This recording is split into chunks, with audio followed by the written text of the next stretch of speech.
आप बेवजह परेशान क्यों हैं मादाम? लोग कहते हैं तो फिर ठीक ही कहते होंगे। मेरे अहबाब ने तहज़ीब न सीखी होगी। मेरे माहौल में इंसान आ रहते होंगे। नूरे सरमाया से है रूहे तमद्दन की चला। हम जहाँ हैं वहाँ तहज़ीब नहीं पल सकती।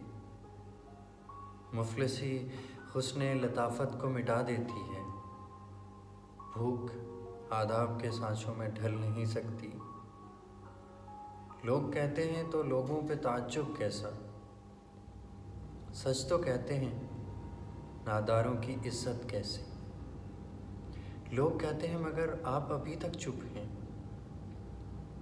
आप भी कहें गरीबों में शराफत कैसी। नेक मादाम, जल्द वो दौर आएगा जब हमें ज़ीस के अदवार परखना होंगे।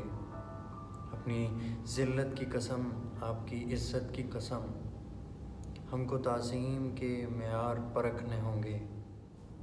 हमने हर दौर में तस्लील सही है, लेकिन हमने हर दौर के चेहरे को ज़या बख्शी है। हमने हर दौर में मेहनत के सितम झीले हैं, लेकिन हमने हर दौर के हाथों को हिना बख्शी है। लेकिन इन तल्ख़ मबाइस से भला क्या हासिल। लोग कहते हैं तो फिर ठीक ही कहते होंगे। मैं जहाँ हूँ वहाँ इंसान रहते होंगे।